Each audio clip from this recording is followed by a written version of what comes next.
Shalom adik-adik. Kakak Monik seneng loh. Kita ketemu lagi di ibadah Paskah. Sama-sama ya, angkat tangannya begini.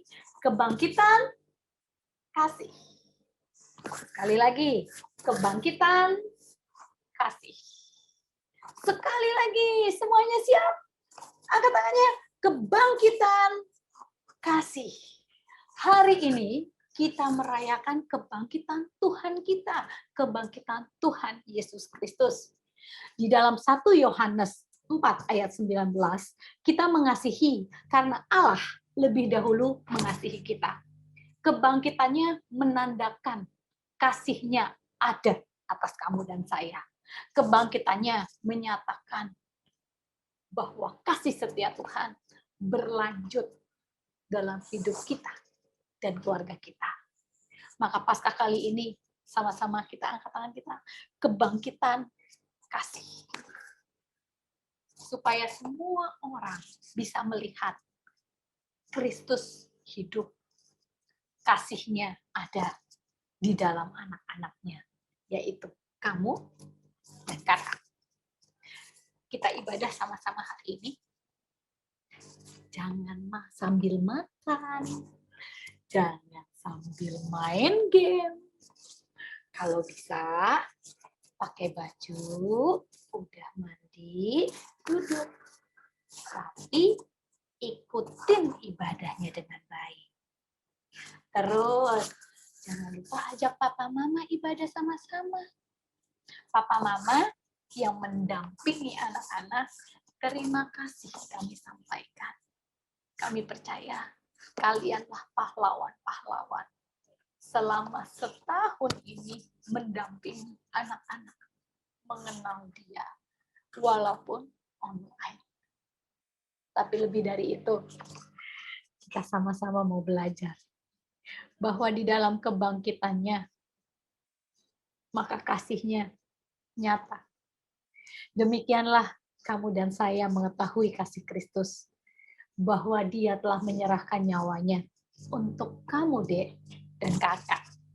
Dan kita pun wajib mengasihi orang lain, mengasihi papa mama, mengasihi orang-orang di rumah kita. Seperti Yesus sudah mengasihi kita. Siapkan hatimu ya, sama-sama kita ibadah. Selamat kebangkitan kasih.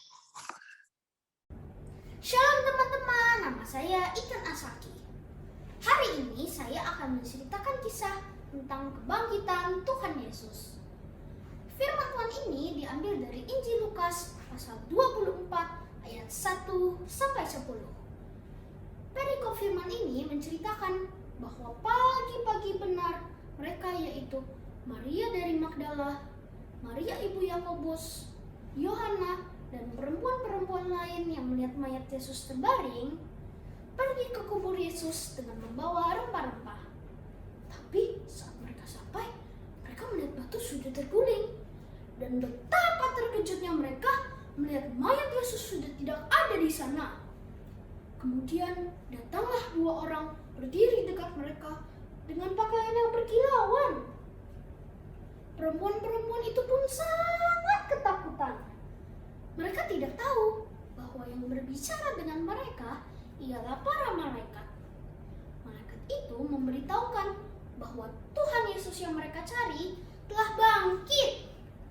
Malaikat itu pun mengingatkan perkataan Yesus saat di Galilea. Ia berkata bahwa Anak Manusia harus diserahkan ke tangan orang-orang berdosa, lalu disalibkan dan akan bangkit pada hari yang ketiga. Maka teringatlah perempuan-perempuan itu akan perkataan Yesus. Setelah mendengar perkataan para malaikat, mereka pun bergegas pergi dan menceritakan kepada ke-11 murid Yesus dan kepada saudara-saudaranya yang lain. Dari kisah ini, hal yang dapat kita pelajari ialah bahwa Tuhan Yesus telah bangkit pada hari yang ketiga. Percayalah dan beritakanlah kabar baik ini. Haleluya! Selamat Hari Paskah. Tuhan Yesus memberkati. Hai kakak Ashley, shalom.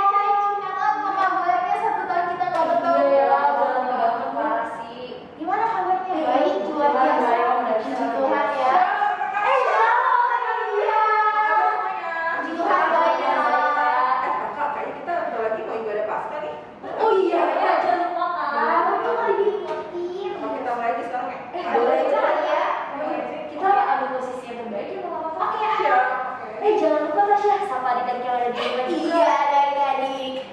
Shalom adik-adik. Shalom. Kakak percaya adik-adik sekarang udah siap di rumah masing-masing untuk sama-sama memuji, menyembah, dan mendengarkan firman Tuhan. Yuk adik-adik, kakak ajak adik-adik bersama papa dan mama di rumah, bersama Koko, Cici, kakak, adik-adik untuk bangkit berdiri karena kita mau bersama-sama untuk memuji nama Tuhan. Ayo adik-adik, udah pada siap kan? Kita semua tentunya sudah merasakan kasihnya Tuhan, bukan? Ayo kita mulai. Ikutin gerakan kita ya.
Apalagi ya kan, ibadah Paskah tahun ini spesial banget. Walaupun kita nggak bisa ketemu secara langsung, tapi kakak percaya adik-adik di rumah bersama dengan keluarga bisa fokus, tetap semangat buat memuji, menyembah, dan mendengarkan firman Tuhan.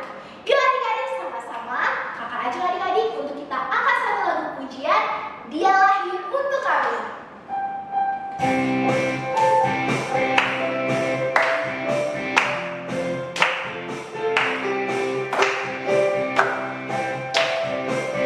Siap-siap ya adik-adik? Dia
kita untuk mempersiapkan diri kita mendengarkan sebagian dari firman Tuhan.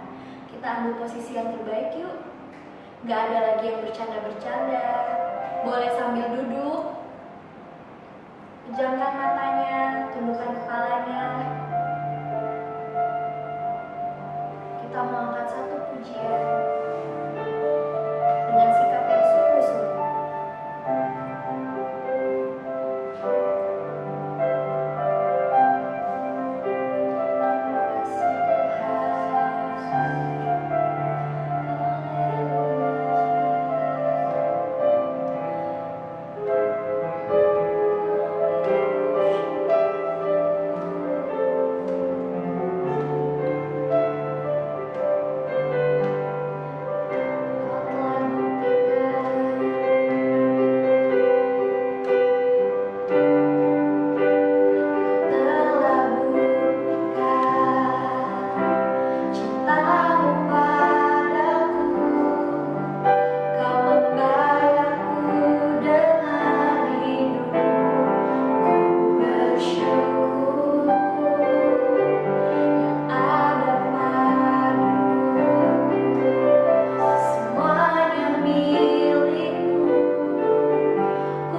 kami akan mendengarkan firman Tuhan, kiranya Bapa Engkau siapkan hati dan pikiran kami, agar firman Tuhan yang kami dengar, yang kami saksikan, boleh bertumbuh Tuhan dalam hati dan pikiran kami, sehingga kami Tuhan boleh menjadi anak-anak kesukaan-Nya Tuhan. Di dalam nama Tuhan Yesus kami sudah berdoa dan mengucap syukur. Haleluya. Amin.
Shalom adik-adik, apa kabar semuanya? Kakak berharap adik-adik semua sehat, yang ada di rumah, yang ada dimanapun.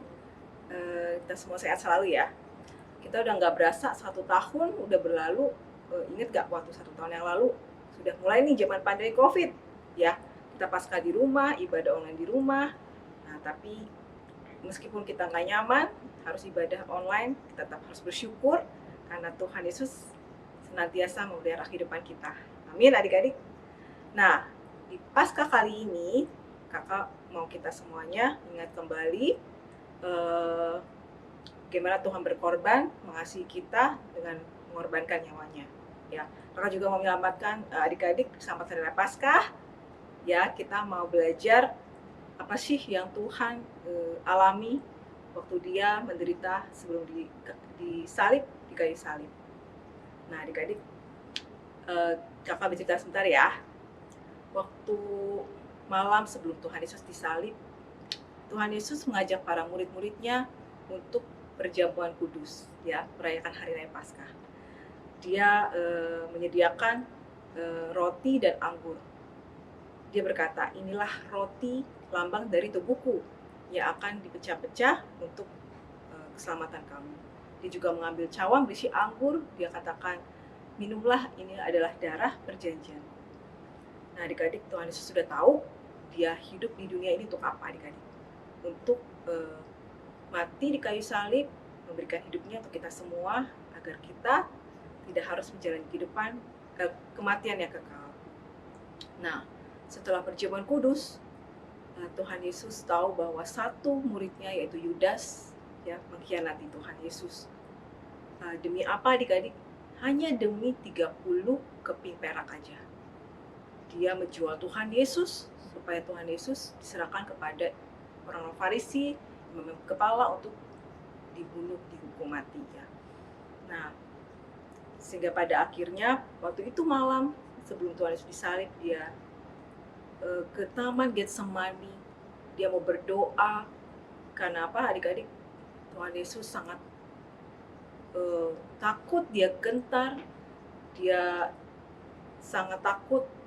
Dia mau berdoa kepada Bapaknya supaya dia kuat menghadapi kematian yang sebentar lagi akan menghampiri dia. Saking takutnya, adik-adik tahu bahwa keringat Tuhan Yesus mengalir seperti titik-titik darah jatuh ke tanah adik-adik. Bahkan waktu itu Tuhan Yesus mengajak 3 orang murid yang paling dekat sama dia, siapa? Petrus, Yakobus, Yohanes. Tapi karena saking capeknya mereka lelah, mereka akhirnya tertidur dan meninggalkan Tuhan Yesus berdoa sendirian. Ya, karena Tuhan Yesus berdoa sungguh-sungguh, bahkan Tuhan Yesus pernah berdoa di dalam doanya, dia bilang, kalau Bapa menghendaki, biarkan aku tidak minum cuma penderitaan, tapi bukan kehendakku yang jadi, melainkan kehendakmu Bapa yang terjadi. Nah, adik-adik tahu bahwa Tuhan Yesus mau mengalahkan dirinya demi untuk taat kepada Bapaknya. Demikian juga kita, ya kita harus taat, meskipun kita harus mentaati perintah Tuhan yang kita nggak suka, tapi kita harus taat seperti Tuhan Yesus, supaya apa? Kita sama seperti Tuhan Yesus. Nah, setelah berdoa, datang saudara-saudara, orang-orang yang diutus oleh kepala-kepala, imam kepala dan orang-orang Farisi untuk membawa Tuhan Yesus, ya, dia digiring dan dibawa untuk apa? Untuk dihakimi, ya. Waktu itu dia diadili oleh orang-orang Farisi, imam kepala, dituduh melakukan sesuatu yang dia nggak melakukan hal yang jahat. Ada beberapa saksi-saksi palsu sampai didatangin. Ternyata Tuhan Yesus hanya bilang bahwa dia anak Allah dan dia harus dihukum mati. Ya, sangat tidak setimpal apa yang dilakukan Tuhan Yesus sehingga dia harus dihukum mati. Nah, setelah itu dibawa Tuhan Yesus kepada siapa? Pontius Pilatus. Siapa Pontius Pilatus? Dia adalah wali negeri. Jadi bangsa Romawi yang waktu itu menjajah bangsa Israel, yang harus menjatuhi hukuman kepada Tuhan Yesus. Nah, biasanya kalau hari raya perayaan Paskah, wali negeri itu bisa membebaskan 1 orang adik-adik tahanan untuk dibebaskan. Nah, ketika orang-orang banyak berkumpul, Pilatus menanyakan pada orang banyak, siapa yang harus aku bebaskan? Ini Barabas. Barabas adalah Yesus Barabas, dia adalah penjahat adik-adik, terkenal banget kejahatannya sampai di penjara. Atau Yesus yang disebut Kristus, mana yang harus aku bebaskan? Kata orang banyak itu karena mereka sudah dihasut orang-orang Farisi sama imam kepala, mereka berkata seperti, bebaskan Barabas, bebaskan Barabas. Lalu pada Yesus Kristus ini apa yang harus aku lakukan? Nah, orang banyak itu berkata, salibkan dia, salibkan dia. Tapi Tuhan Yesus hanya diam saja adik-adik. Dia tidak berkomentar sedikit pun, sampai Pilatus itu bingung, apa sih yang kejahatan apa yang kamu alami sehingga kamu harus mati. Pilatus bingung, akhirnya dia cuci tangan, ada air cuci tangan bersih. Dia bilang, darah orang ini aku tidak bersalah atas darah orang ini. Itu adalah urusan kamu. Tapi orang-orang banyak itu berkata, biarlah darah orang ini ditanggungkan kepada kami dan kepada anak-anak kami. Tapi Tuhan Yesus tidak bicara apa-apa, dia seperti domba yang siap untuk disembelih adik-adik. Ya, begitu sangat menderitanya Tuhan Yesus. Akhirnya Tuhan Yesus dihukum, dicambuk oleh tentara-tentara Romawi. Dan adik tahu bahwa cambuknya itu di ujungnya ada duri, dan ketika dicambuk durinya itu menempel dan mengangkat sebagian dari daging Tuhan Yesus. Dan ada darah yang keluar, sungguh sangat menderita Tuhan Yesus adik-adik. Ya, dia disiksa dan setelah itu penderitaannya nggak hanya sampai di situ aja adik-adik. Dan serdadu-serdadu memberikan mahkota duri di atas kepalanya. Dan ketika mahkota duri itu ditekan ke kepalanya ada darah yang mengalir dan dia sangat kesakitan adik-adik. Setelah itu dia dicemooh, dipukul kepalanya, diludahi, dan diberikan jubah ungu, diejek, dan mereka bilang, kamu kan itu raja orang Yahudi, masa kamu gak bisa selamatin diri kamu? Tapi Tuhan Yesus hanya diam, dia menangis, dia sakit, dia takut adik-adik. Tapi Tuhan Yesus tetap tenang, dia tetap diam, ya, tidak membela diri. Ya. Setelah itu Tuhan harus memikul salib. Dia naik ke bukit Golgota dan salibnya sangat berat. Dia harus memanggul, mendaki, ya, sampai-sampai dia nggak kuat, dia jatuh adik-adik. Dan sampai di atas bukit Golgota, kakinya dan kedua tangannya dipaku adik-adik dan keluar darah lagi adik-adik. Ya, begitu kesakitan ya Tuhan Yesus. Dan akhirnya dia disalib dan sebelah kiri kanannya ada penjahat juga adik-adik. Tapi Tuhan Yesus tidak bersalah.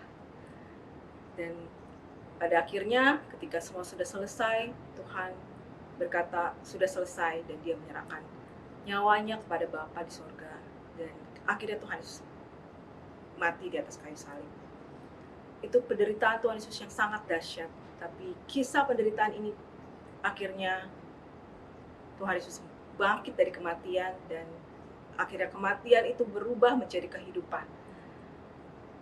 Dan itu adalah cerita yang sangat-sangat luar biasa bahwa Tuhan yang mati bangkit untuk kita. Adik-adik, tahukah kamu bahwa Tuhan Yesus sangat mengasihi adik-adik semua, kita semua. Dia mati, dia mengasihi kita dengan cara menyerahkan nyawanya supaya kita semua hidup. 1 Yohanes 3:16a berkata demikian. Demikianlah kita ketahui kasih Kristus, yaitu bahwa Ia telah menyerahkan nyawanya untuk kita. Adik-adik tahu nggak, Tuhan Yesus juga mau kita mengikuti jejaknya, supaya kita juga mengasihi orang lain, karena kita sudah menerima kasih-Nya. 1 Yohanes 3:16b berkata demikian. Jadi kita pun wajib menyerahkan nyawa kita untuk saudara-saudara kita. Kalau kamu sudah menerima dan mengenal kasih Tuhan, gak ada satupun yang bisa menghalangi adik-adik untuk berbuat kasih kepada orang di sekitarmu. Kalau hati kita sudah dijamah Tuhan, disentuh Tuhan, gak ada satupun yang bisa menghalangi kita mengasihi orang lain. Semuanya sudah berubah adik-adik. Kasih Tuhan itu adalah kasih yang menerobos. Kasih itu tidak bisa terbendung. Kasih itu tidak ada yang bisa menghalanginya. Dia sangat kuat, dia bertindak, dia berjuang hingga mencapai tujuan akhirnya. Kasih Tuhan itu menolong, menguatkan, memulihkan, menyembuhkan, dan juga menyelamatkan. Kasih itu adalah Kristus yang hidup di dalam kita. Anak-anakku, marilah kita mengasihi, bukan dengan perkataan atau dengan lidah, tetapi dengan perbuatan dan dalam kebenaran. 1 Yohanes 3:18. Adik-adik, kalau adik-adik mau mengalami kasih Tuhan, mari buka hatimu. Ya, kita mau berdoa sekarang. Buka hati adik-adik, angkat tanganmu. Kita sama-sama mau berdoa, menerima kasih Tuhan, supaya Tuhan bisa berbicara, bertindak dalam hidup kita, mengasihi orang-orang yang masih belum menerima kasih Tuhan. Mari, buka hatimu, angkat tanganmu, kita berdoa. Tuhan Yesus, kami bersyukur atas kasih-Mu yang luar biasa, kasih-Mu yang berkorban untuk kami, kasih-Mu yang rela memberikan nyawa untuk kami, dan Kau mati di atas kayu salib, supaya kami dapat mengalami kehidupan yang kekal. Kami tidak harus mengalami kematian dan siksaan yang kekal Tuhan, tapi kami boleh mengalami kehidupan, sukacita, damai sejahtera, keselamatan di dalam Engkau sampai selama-lamanya. Kami membuka hati kami menerima kasih-Mu Tuhan, biar Engkau hidup di dalam hati kami, Engkau yang bertindak, Engkau yang mengasihi dan memberkati orang-orang di sekitar kami melalui hidup kami Tuhan.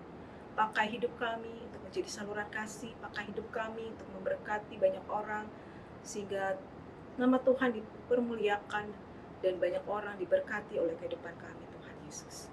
Kami mau Tuhan menjadi saksi-Mu, menjadi alat-Mu Tuhan. Pakailah hidup kami supaya nama-Mu ditinggikan. Nah, di dalam nama Tuhan Yesus kita percaya, kita katakan amin. Selamat hari raya Paskah adik-adik, dan sebelum kita berpisah, mari kita terima berkat daripada Tuhan. Mari kita angkat tangan kita.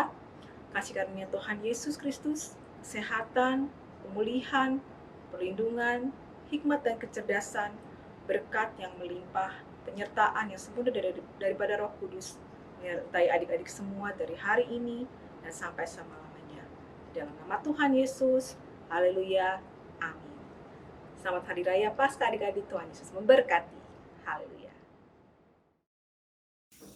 Teman-teman, mari kita berdoa. Tuhan Yesus, terima kasih buat hari yang indah ini ya Tuhan. Sekarang kami mau berdoa buat Indonesia ya Tuhan. Berkati ya Tuhan supaya Indonesia ya Tuhan bisa dijauhkan dari segala bencana alam dan dipulihkan dari COVID-19 ya Tuhan. Berkati ya Tuhan supaya Indonesia, berkati ya Tuhan supaya kita ya Tuhan bisa sekolah offline lagi dan beribadah offline lagi ya Tuhan. Berkati ya Tuhan supaya Indonesia bisa maju ya Tuhan. Berkati ya Tuhan supaya Pak Jokowi ya Tuhan bisa memimpin Indonesia dengan baik dan benar ya Tuhan. Terima kasih Tuhan Yesus. Dalam nama Tuhan Yesus kami berdoa dan mengucap syukur. Kabulkan doa kami Tuhan. Haleluya, amin. Tuhan, terima kasih Tuhan atas berkat-Mu hari ini Tuhan, karena Kau telah memberikan kami kesehatan Tuhan. Tuhan, berkati juga Tuhan virus corona cepat selesai Tuhan di negara yang lain Tuhan, khususnya juga Tuhan negara Indonesia Tuhan.